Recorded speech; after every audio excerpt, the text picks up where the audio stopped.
Gam Ganapataye Namaha. Om Gum Gurupyo Namaha. Om Aim Sarasvatye Namaha. Om Sahana Bhavatu Sahana Bhunaktu Savriryam Karavavahe Tejasvinamavitamastu Ma Vivishavavahe. Om Shanti Shanti Shanti. Om Paz Paz Paz. Namah Shivaya, buenos días. Bueno, hoy vamos a exponer un poco, esta semana va a estar dedicada a esta línea que sustenta uno de los pilares de esta fundación, que es la línea de ecología védica. Y hoy yo simplemente quiero como abrir el panorama del sueño que estamos construyendo, no solamente aquí en la fundación, sino en la vereda, en la cuenca del Arenal y quizás también en Colombia y ojalá en el mundo. Y quisiera, antes de iniciar con la exposición, que nos imaginemos cómo sería el paraíso en el que quisiéramos vivir, qué características tendría, sería o no la naturaleza. Por unos instantes, si sienten cerrar los ojos e imaginárselo, visualizarlo, simplemente mentalmente, cómo sería el paraíso para ti.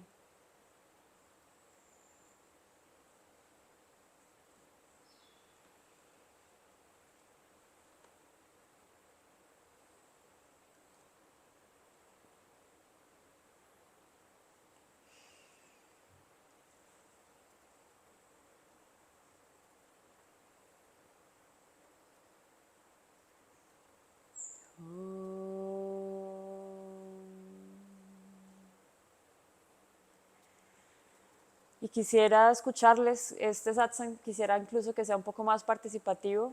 No sé si quieres poner el micrófono a rotar, pero quisiera escuchar algunos, cómo se imaginaron ese paraíso, dónde era, qué tenía, qué características generales.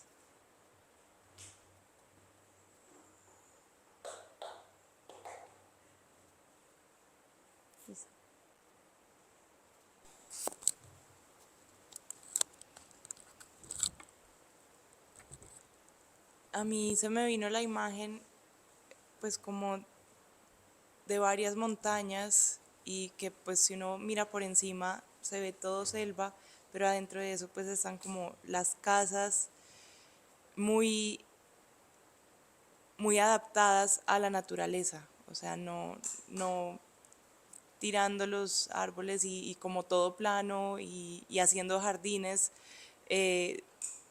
sino que la naturaleza es la principal y luego ahí se vive, y mucha construcción como en Guadua y así, y como una comunidad en donde cada uno tiene su espacio, hay mucha independencia, pero a la misma vez hay espacios comunales en donde todos llegan a compartir. Entonces es como un balance entre la comunidad y la individualidad, y la naturaleza es la principal. Y muchos animales, como que me imagino muchos pájaros, monos, como que ellos también es convivir con todos los seres. Y si tuvieras que elegir 3 pilares fundamentales para esa comunidad, así rápidamente, ¿cuáles serían? La naturaleza, la comunidad y la alimentación, ¿no? Se me viene. Listo. ¿Quién más se anima a compartir su sueño? Su visión, pues.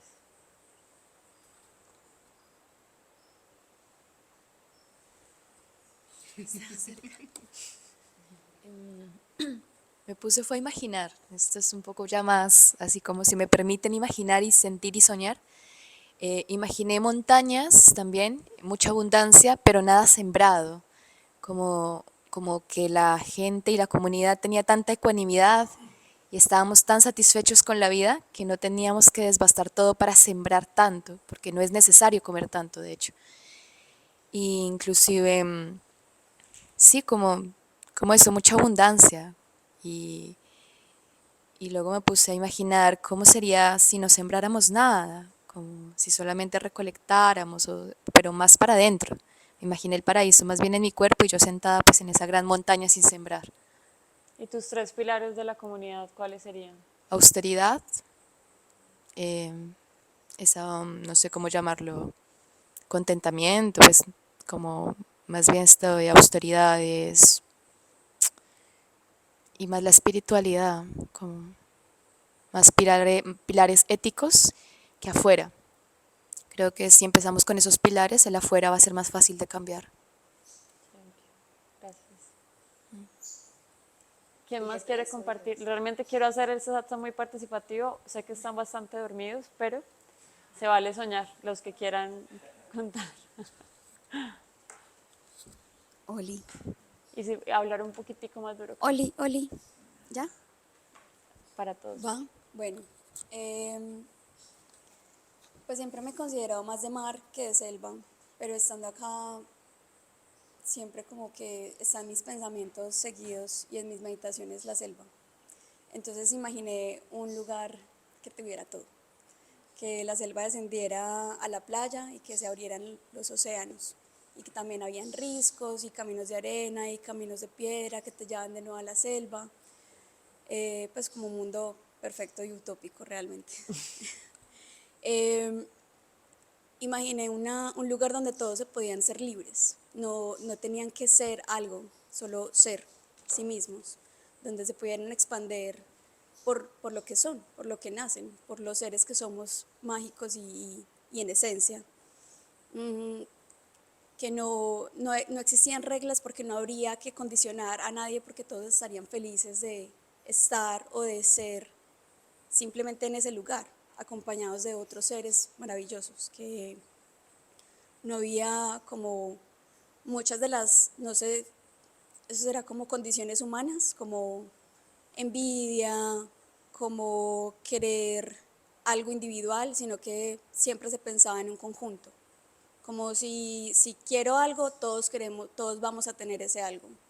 Si me hace falta algo, todos vamos a ir donde se hace falta y llenarlo. Entonces, como para resumirlo en tres, sería como materialmente un paraíso, pues físico en la tierra, eh, amor y libertad. Lindo. ¿Alguien más se anima? ¿Elijo? ¿Elijo? No, no, De no vuelta. hay que obligar a nadie. ¿Nadie más? Bueno, solo así como para hacer un sondeo, si se imaginaron el resto que no hablaron, alguno o alguna se imaginó un lugar, por ejemplo, un apartamento o una casa en una ciudad. ¿No? ¿Tú sí? ¿Quisieras contarnos solo como por curiosidad?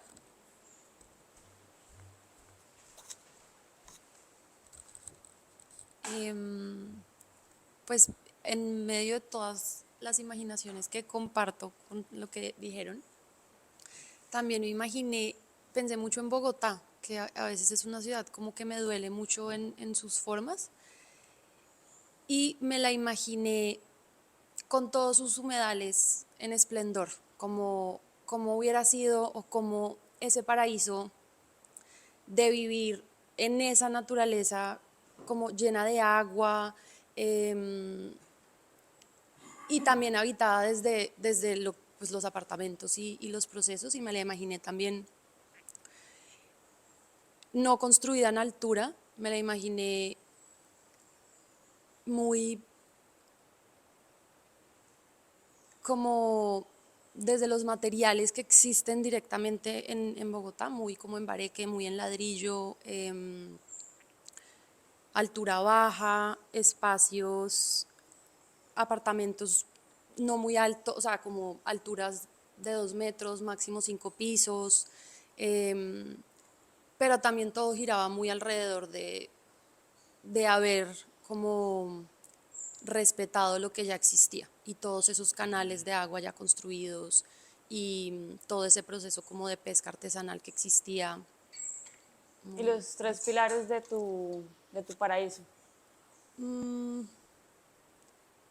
Pues ese paraíso específico creo que serían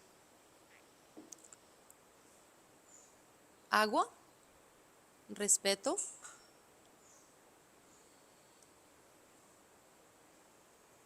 y abundancia.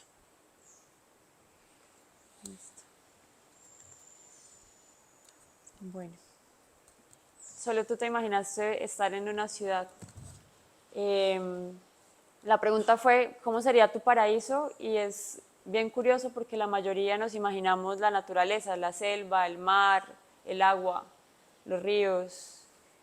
Y eso es un poco como ese anhelo de muchos, pero cuando uno va y pregunta afuera, quizás el anhelo es tener el apartamento de lujo, el carro de lujo, un poquito no tan cercano a la naturaleza. Pero aquí, bueno, aquí estamos un poquito más cerca a la naturaleza y podemos experimentar cómo se siente ese paraíso tan cerca a la naturaleza. Quería entonces empezar con la idea central de esta línea. Cuando yo llegué al ashram y vi la misión de la fundación, decía que esta fundación se sustenta en el yoga, en la ayurveda y en la ecología védica. Pero hasta hace como muy poco estoy apenas comprendiendo lo que significa el pilar de ecología védica, porque esto igual es una fundación que está apenas en construcción. Y hasta hace muy poco Cristina se interesó como profundizar en esta línea por un acontecimiento. Y el acontecimiento, muchos de los que están acá saben, quizás los online también, el acontecimiento fue el inicio de hacer una carretera que cruzó varias partes del río y quería llegar a uno de los lugares sagrados que tenemos aquí, que es el Templo del Agua y el Embrujo. Entonces, cuando empieza a suceder esto en un lugar que es un área protegida, aquí en la Cuenca del Arenal, es un distrito regional de manejo integrado, en teoría y jurídicamente, legalmente, en teoría no se puede construir una carretera sin permiso, sin licencias, pero lo que vemos en Colombia de muchos lados, y más que todo en las márgenes, es que la distancia entre lo que dice la ley, lo que protege la ley y lo que realmente pasa es bastante abismal. Entonces realmente fue ese acontecimiento de la carretera que prendió un poco las alarmas y el interés de activar esta línea. Entonces la idea central de la línea, esto lo vimos mucho en ecología védica con el profesorado, pero para los que no estuvieron y para los online, es una idea que parece muy clara o muy evidente, pero que realmente no la experimentamos. Y la idea es que todo lo que vemos y todo lo que percibimos es el cuerpo de Dios. Todo lo que vemos, todo lo que tocamos, todo lo que olemos es Dios, incluyéndonos a nosotros. Y justamente en esa naturaleza que vemos afuera encontramos la divinidad. Entonces partimos de la idea central de que somos naturaleza, pero lo hemos olvidado por ignorancia. Hemos olvidado que hacemos parte de la naturaleza, que somos esa naturaleza, y eso es una de las razones por las cuales hemos entrado en caos, en desconexión. Está lo que hemos llamado el calentamiento global, la distancia, incluso también en esa distancia que nos hemos generado con la naturaleza, se ha argumentado extraer los recursos o percibir a la naturaleza como un objeto. Y lo que dice esta línea de ecología védica es, en tanto somos naturaleza y hemos olvidado que somos naturaleza, realmente esa es la causa del desastre. Por lo tanto, la solución es recordar nuestra verdadera naturaleza, recordar que somos parte de la naturaleza, no que hay una distancia entre la naturaleza y el ser humano. Entonces, la solución es volvernos a conectar. Ese es a grandes rasgos como el sustento de esta línea. Y si se dan cuenta, voy a empezar a hacer un paralelo con todo el tiempo con lo que aquí queremos experimentar en el yoga. Ese es también el objetivo del yoga, es brindarnos experiencias para recordar de que somos uno. Y no solamente teóricamente, sino realmente que lo experimentemos. Otro subtítulo que le hemos tenido a esta línea, ecología védica y sabiduría ancestral, porque esto es un conocimiento antiguo, esta idea central es una idea que sustentan los Vedas, pero también es una idea que sustentan las comunidades indígenas, las comunidades ancestrales de muchos de los lugares del mundo. y que hemos olvidado, y algunos de ellos aún siguen queriendo recordarnos al ser humano, somos parte de la naturaleza no es un objeto. Y adicionalmente le quisimos poner el paraíso para todos. Y el paraíso para todos ha tenido como muchas interpretaciones aquí, y parte desde mi visión personal, el paraíso para todos es un sinónimo de lo que significaría justicia social, de lo que significaría todos y todas tenemos derecho a experimentar esa divinidad afuera y adentro de nosotros. Entonces, un poco, ¿para qué esta línea en la cuenca del Arenal y por qué hay un ashram de yoga, Vedanta, linaje de Shivananda, planteando esta línea en estos momentos de la historia? Pues primero tenemos como ese sueño de mostrarle al mundo, de mostrarle a la cuenca que se puede vivir de forma distinta.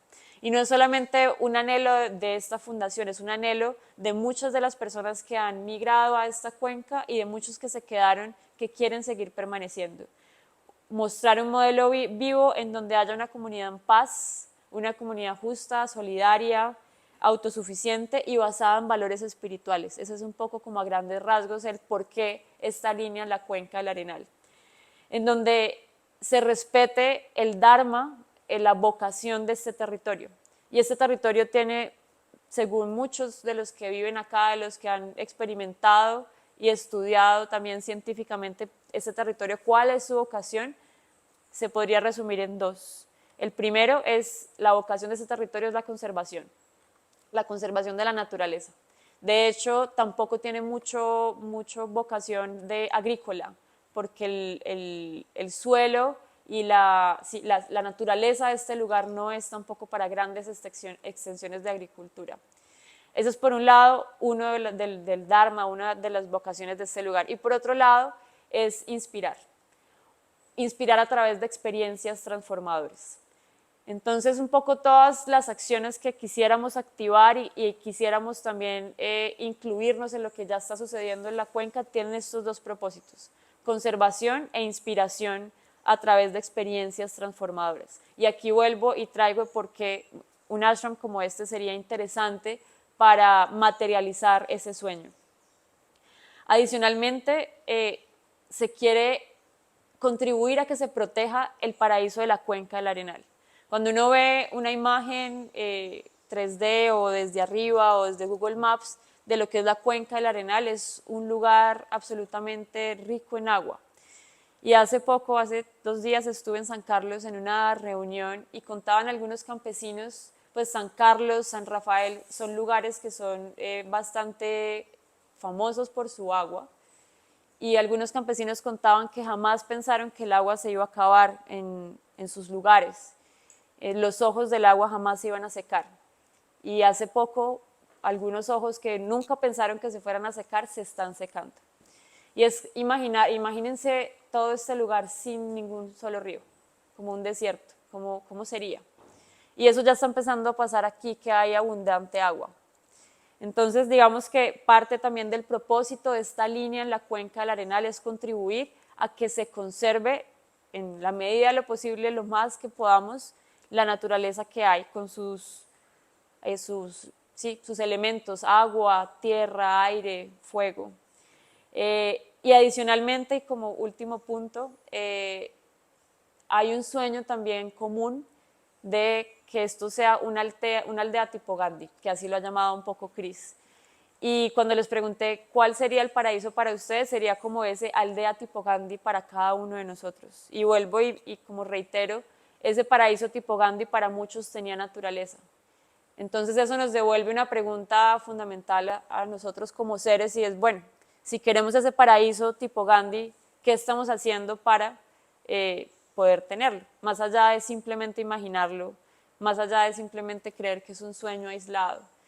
¿Cómo hacer para preservarlo? Y aquí en el ashram creo que vivimos mucho de ese paraíso tipo Gandhi que estamos planteando, una comunidad en la naturaleza, en donde haya búsqueda del ser, donde haya un poco más de sencillez, libertad desde algunas perspectivas, y eso es un poco lo que queremos plantear en esta línea.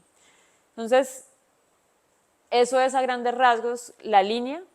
su significado, su paradigma, somos uno, y tenemos que recordarlo porque lo hemos olvidado, y por qué esta línea en la cuenca del Arenal.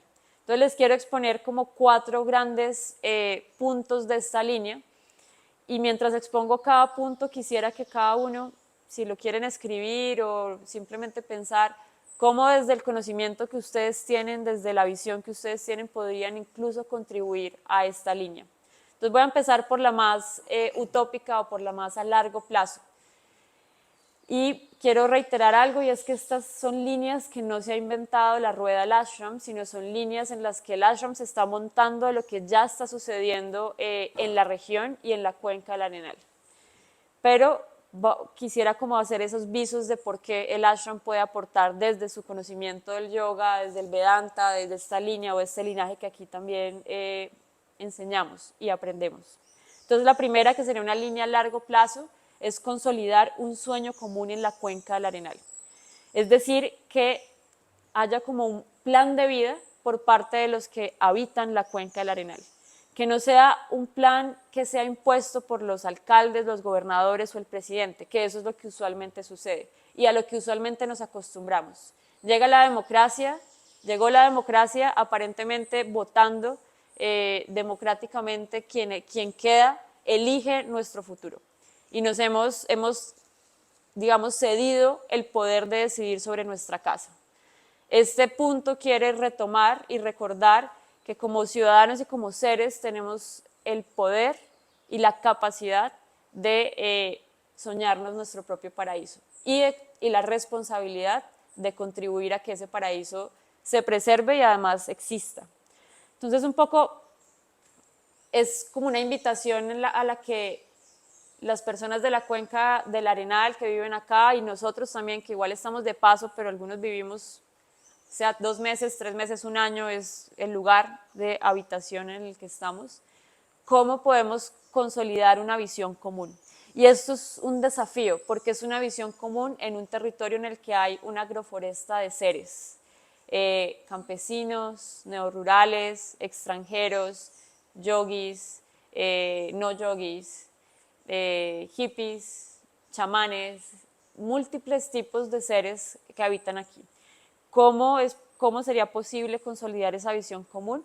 Con un punto adicional, y el punto adicional es una de las razones principales por la cual la guerra ha podido triunfar en el país, es porque lo que hizo la guerra como estrategia de guerra consciente fue atacar los colectivos, fue atacar las juntas de acción comunal, fue atacar la gente que estaba reunida. Entonces hay miedo a volverse a reunir, hay miedo a volver a actuar colectivamente, hay prevención a confiar en el vecino. Entonces uno de los retos importantes de esta pequeña línea es volver a generar espacios en los que las personas vuelvan a confiar, generar espacios en los que podamos volver a soñar juntos. Y esto es un punto no solamente para la cuenca del Arenal, esto es un momento en el que estamos viviendo en Colombia de transitar, estamos transitando de ese lugar de sobrevivencia a un lugar de, bueno, podemos volver a confiar y quizás recordar que tenemos el poder de manifestar lo que queremos hacer en nuestro territorio, en nuestra casa. Eso implica, en palabras técnicas, que haya una consolidación de la paz territorial, que es uno de los grandes objetivos de esta línea. Otro punto es activar la gobernanza del territorio por parte de quienes viven en el territorio.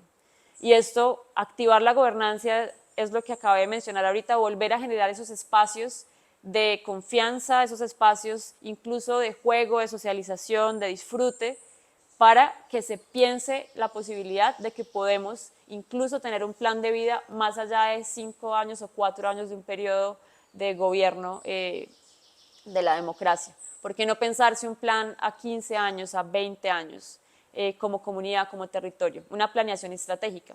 Y aquí en esta línea está lo que hemos hablado del diseño territorial participativo, del diseño hidrológico también está un poco, y esto implica que detectemos esos lugares que son sagrados, tanto para la naturaleza como para la cultura. Hemos hablado mucho que un punto clarísimo es la Piedra del Tabor, no sé si no la han visto, no han visto físicamente o no han visto fotos, es muy hermosa, ahorita les voy a mandar una foto que tomamos con Juan el viernes que fuimos a San Carlos, es proteger estos lugares, es detectar cuáles son esos lugares que, como dice Cris, son como esos puntos del cuerpo, como esos chakras de la tierra que debemos defender y conservar para poder seguir teniendo agua, naturaleza, fauna, flora, verde, árboles. Entonces eso es un poco esa parte de esa línea, y en esa línea tenemos algunas estrategias y es comprender el territorio. Por eso Juan y Cami se van a poner a caminar al territorio, por eso hemos activado también las caminatas de peregrinaje, y es bueno, tenemos que volver a caminar esos lugares y identificar cuáles son esos lugares para proteger.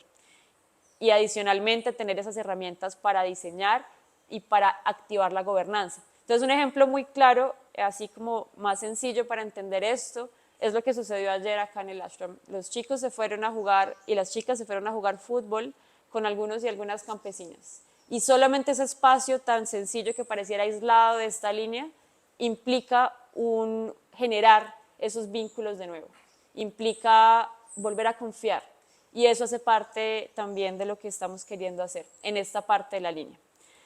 Eso, como les mencionaba ahorita, es a largo plazo, pero porque sea a largo plazo no quiere decir que no haya acciones que hoy cada uno de nosotros y cada una de nosotros podríamos contribuir a esta visión. Hay un segundo punto que sería de mediano a corto plazo, tiene que ver con la soberanía alimentaria. Y esto lo ha liderado un poco más Dianita, yo no soy experta en el tema, pero hoy en la mañana recordé un podcast que me estuve escuchando mucho tiempo de un ser que se conectó mucho con un chef muy famoso, que se conectó con la sabiduría ancestral, y básicamente la conexión con el alimento es la conexión con el fuego y con la tierra. Y lo que ha pasado es que nos hemos separado tanto de dónde viene el alimento, cómo se procesa el alimento, cómo se cocina el alimento, que nos hemos olvidado que las comunidades en un principio que estaban completamente conectadas tenían que conectarse con la tierra, ir a recoger leña y prender el fuego. Resumiría la soberanía alimentaria es volver a conectarnos con la tierra y con el fuego. Y frente a la soberanía alimentaria hay como varios puntos. Esto me lo enseñó Dianita. Primero, que podamos tener la tranquilidad y la certeza de que el alimento no va a escasear. Y esto nos toca un punto muy fuerte en las comunidades que hemos vivido en guerra, porque esa acumulación de alimento es un pensamiento también de escasez o de miedo, de que puede escasear el alimento porque hay guerra. Estamos activados, nuestro sistema simpático, el de sobrevivencia, el que emite cortisol constante para huir, está activado. Y ahí voy un poco con el yoga, lo que queremos con el yoga justamente es activar el sistema parasimpático, relajación. Entonces, cuando activamos el sistema parasimpático en la soberanía alimentaria, podemos estar tranquilos de que el alimento no va a escasear, ese es un punto. Otro punto es que el alimento proviene de una fuente segura. ¿Qué significa una fuente segura? Que no causará daño a la salud, a mi salud, ni a la salud de la tierra. Y aquí quiero hacer una salvedad, porque cuando planteamos estos preceptos que pueden sonar éticos y morales, son como esas metas que queremos alcanzar, sabiendo, como ayer nos explicaba Maheshwari en el Ashtanga Yoga, las llamas y niyamas, que son como ideales que queremos alcanzar, y estamos intentando lograr un poco de coherencia o la mayor coherencia posible, pero es un proceso, así como el proceso espiritual tiene esos peldaños, estos preceptos también tienen peldaños de poder fijarse en nuestra conciencia, en nuestra cultura y en nuestros hábitos. Entonces, una soberanía alimentaria implica que tengamos esa seguridad de que no va a escasear, y por otro lado, que tengamos también la tranquilidad de que proviene de una fuente segura. Y en el ideal es que ojalá pueda ser local, ojalá pueda ser solidario y justo. Entre más cerca, entre menos vueltas tenga que dar un alimento, más nutritivo va a ser y menos daño también va a generar.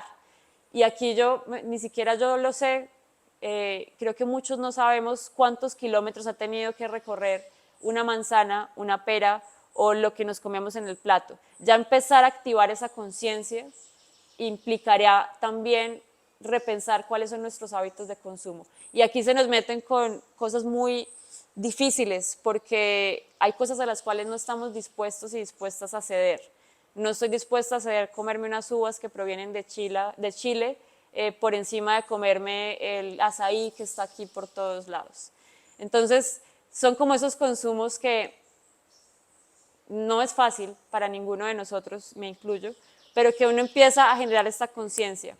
Y eso es un poco también lo que intentamos con el yoga, es activa tu conciencia, detente un momento y pausa como la automatización. Es un poco también como la invitación. Y aquí, ojalá podamos consumir en el ashram por lo menos un 70% de los alimentos que ojalá podamos consumir sean lo más cercanos posibles. Y los que sean de afuera, que puedan tener como unos criterios que sean justos, que sean locales, que sean orgánicos, que sean cultivados sin químicos, en fin. Y esta línea de soberanía alimentaria tiene como 2 puntos, al interior de Banadurga, que ojalá suceda, y al exterior, inspirando a la cuenca del Arenal y que sea como también una inspiración hacia afuera. Una tercera línea tiene que ver con el corto y mediano plazo, que algunos y algunas han escuchado, que es la Escuela de Agricultura, Artes y Oficios, Cultura Campesina e Indígena. Y es un poco a través de la pedagogía, a través de saberes que quieran transmitirse, cómo puede ser esa escuela un espacio articulador entre Banadurga y toda la comunidad que viene y visita Banadurga y que vivimos en Banadurga y la comunidad de afuera. Entonces, cómo los mismos locales podrán ser profesores de esta escuela y cómo la gente de afuera también puede ser profesor de los locales. Y esto lo vivimos con el curso de paisajismo sagrado que oficialmente aperturó esta escuela, aunque aquí se habían dado cursos relacionados con el tema de agricultura especialmente. Y aquí soñamos, por ahora, paisajismo sagrado, que ya está como un poquito, está germinando. Hay otro curso que se da allí, es germinados y fermentados, que también tiene que ver con esta conexión con la alimentación. Y estamos soñando con una experiencia de salvajismo sagrado que tenga inmersión en la naturaleza, que conecte con el movimiento del cuerpo, con lo que aquí hemos practicado Animal Flow, y que tenga peregrinaciones regenerativas. Y quien no ha escuchado este término o no sabe qué significa regenerativo, es como ha pasado desde lo que han dicho que es lo sostenible, lo sustentable, y nos hemos quedado ahora en lo regenerativo. Lo regenerativo es ya la tierra no aguanta más y todo lo que hagamos es cómo le podemos devolver a ella. Ya no es cómo va a ser sostenible este modelo para mi negocio, sino cómo nosotros podemos devolverle a la tierra. Entonces es un poco esa línea de salvajismo sagrado. También soñamos con otro curso de herbolaria y aquí hay muchos más sueños de cursos como artivismo, agroforesta, diseño territorial, diseño hidrológico, baños secos o composteros, plantulación, y ahorita estamos en la posibilidad de que haya aquí en la cuenca una expedición botánica, uniendo un poco con ese peregrinaje regenerativo. Eso al interior de Banadurga, pero como muchos quizás saben, al exterior de la comunidad, en la cuenca, hay personas que ya están dando cursos que empiezan a impactar conciencia. Por ejemplo, la experiencia de voluntariado en permacultura que hace Claudio en el Centro de Inspiración, la bioconstrucción en Guadua que hace Urabá y su equipo Tacuara, una experiencia de ecología profunda, alfarería y otras más, muchos más. Y el propósito, la visión es que esta escuela pueda salir un poco de Banadurga y que sea como una articulación de toda la comunidad y que quien venga acá pueda aprender, reaprender y recordar esa conexión con la naturaleza. Y al mismo tiempo, y lo vimos mucho en paisajismo sagrado, que fue hermosísimo, solamente convocar a un curso de cómo hacer un jardín afuera, convocó a campesinos, neorurales, expertos, yogis, no yogis, a un mismo lugar e impactó también la visión que tenían los mismos campesinos de su cuenca, la gente de afuera de un aprendizaje o de una conexión con la naturaleza. Y esto también es una forma una estrategia de construir paz a través de esta escuela. Esa sería un poco la visión a corto plazo, a corto, mediano plazo. Y hay otra línea que aún está en prospectiva, que aún no hay muchas acciones al respecto, pero que vemos que es importante y tiene que ver con el cuidado del territorio y la naturaleza a través de un litigio estratégico. ¿Qué implica esto? Que haya investigación de contexto, que haya estrategias de medios de comunicación para exponer un poco lo que hay que cuidar o lo que hay que defender, tal vez mejor hablar de cuidar que de defensa, que haya una estrategia de empoderamiento comunitario, de conocimiento, por ejemplo, de las acciones que se puedan tener para defender o cuidar la naturaleza y adicionalmente, como parte de la estrategia de litigio estratégico, acciones jurídicas. Y esto implica, digamos, un activismo muy profundo de la comunidad, que aquí en la Cuenca del Arenal hay varios colectivos que están como interesados y han activado acciones al respecto. No sé si aquí todavía quedan karmayogis que fuimos al Churimo, una cascada hermosísima que queda saliendo a San Rafael, de San Rafael para Guatapé. Y ese es un lugar que está en peligro. Y una acción de arte y de defensa y de cuidado del territorio de un colectivo aquí en San Rafael y de varios activistas ha hecho que se proteja ese lugar, pero ese lugar está en peligro. Entonces también ahí, por medio de acciones jurídicas y por medio de acciones colectivas, se pudo más o menos contener lo que se quiere hacer allí, que es otra hidroeléctrica. Entonces un poco esas son las 4 líneas, las 4 perspectivas de la línea de ecología védica. Yo dejo hasta ahí porque esta semana vamos a seguir profundizando y lo que quisiera proponerles es quien sienta que puede aportar alguna de estas líneas, que pueda incluir algo en las estrategias, pues bienvenido porque está en construcción y su construcción es, digamos, muy móvil en estos momentos. El único pilar es que es un recordatorio de que somos naturaleza. Entonces terminaría ahí. Termino con los anuncios, recordarles a los que están online que todos los fines de semana tenemos yoga para principiantes e inmersión en la naturaleza.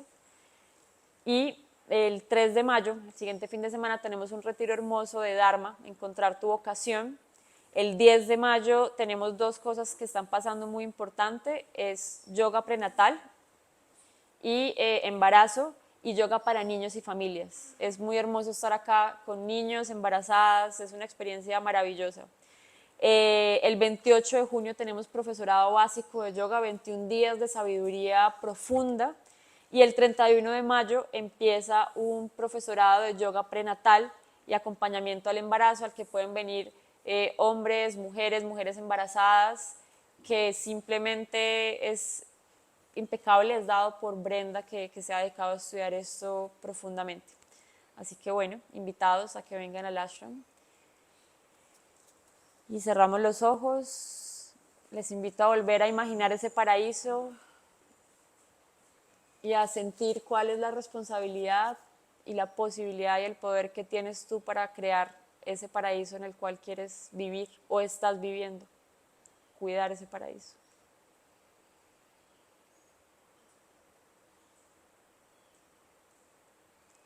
Oh.